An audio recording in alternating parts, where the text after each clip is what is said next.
Ayan, so welcome back po no dito sa Doy TV Sports. Well, hindi po muna gilas ang ating topic ngayon dahil ang topic po natin ngayon ay ang boxing po no sa pagitan po nito ni Charlo at ni Canelo. Ayan. At yan po ang isa sa mga inaabangan pong boxing match no dito po sa mundo ng boxing sports. At kapanapanabik po no ang bakbakan na yan. Bakit? Dahil ay topic po natin sa nakaraan nating content. Ano po?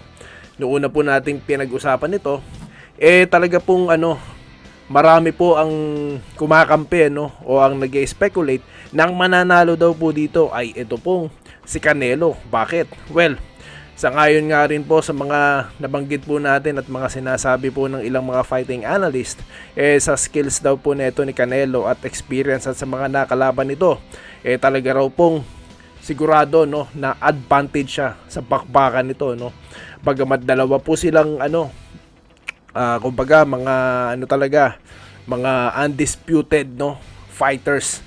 Pero talagang sinasabi nila na mas lamang daw dito si Canelo At sa kabilang hanay naman po kay Charlo, marami rin pong kakampi ito o marami rin itong kabatak na sinasabi na talagang si Charlo ang match nito. Bakit? Unang-una po pagdating sa size bagamat si Charlo po umangat ng dalawang baitang para abutin itong si Canelo, talaga daw pong natural na malaki itong si Canelo. Si Charlo At kayang-kaya daw nito makipagsagupaan kay Canelo. At yung skills niya po, kung paano siya kung paano siya mag-counter punch At at the same time yung pag-atake niya po, yung hook at undercut ba tawag doon? Hindi, joke lang po. Yung uppercut talagang devastating made-devastate daw po kapag tamaan itong si Canelo.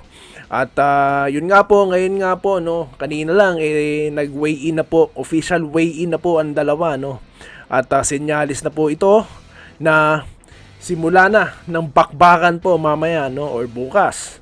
At yun nga po, ang daming nag-aabang dyan dahil nga po parehas na undisputed at matindi po mga itinataya nila mga titulo dito. Biruin nyo, mga undisputed. Ito pong si Canelo.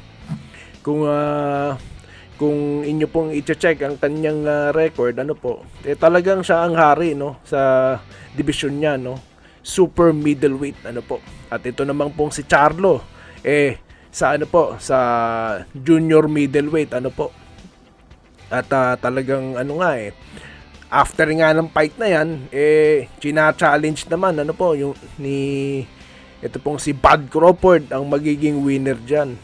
Kaya kapanapanabik po ang ating boxing At lalo na na talagang may rematch clause pa nga dapat itong si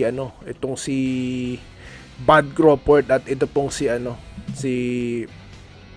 yung kanyang huling nakalaban Keith Thurman dapat ang sasabihin ko yung kanyang huling nakalaban. Pero talagang ang gusto niyang labanan talaga yung mananalo dito sa dalawang to at willing siyang umakyat ng dalawang baitang din si Errol Spence. Ayun, si Errol Spence yung nakakalaban ni Bud Crawford na dapat sa contract nila meron pa silang rematch Pero abangan po natin dahil marami pa pong surprise sa bakbakang ito At yun nga po at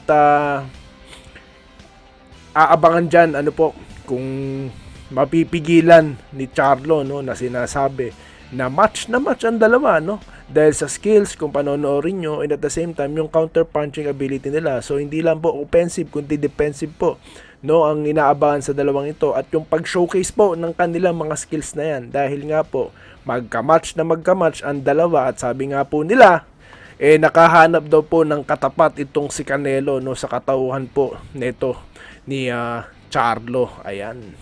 At yun lamang po ang ating pag-uusapan ngayon At aabangan na po natin ang mananalo dyan at tayo po ay magbabalik sa na yan, sa result na magiging bakbakan na yan. Pero tayo po ay naglabas na ng prediction sa ating huling content kung sino po ang sa palagay kong mananalo, at yan po ay si Canelo Alvarez, no. Yan po, no.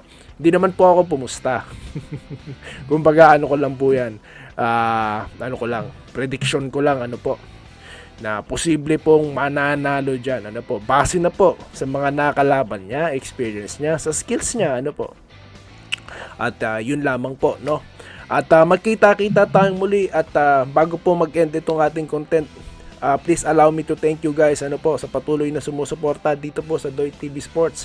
Dahil po dyan, kahit na tayo po ay maliit na channel, munting channel, tayo po ay napapanood kahit saan-saan sa buong mundo, saan-saan talaga no. At dahil dyan, talaga pong huge thanks po sa inyo po.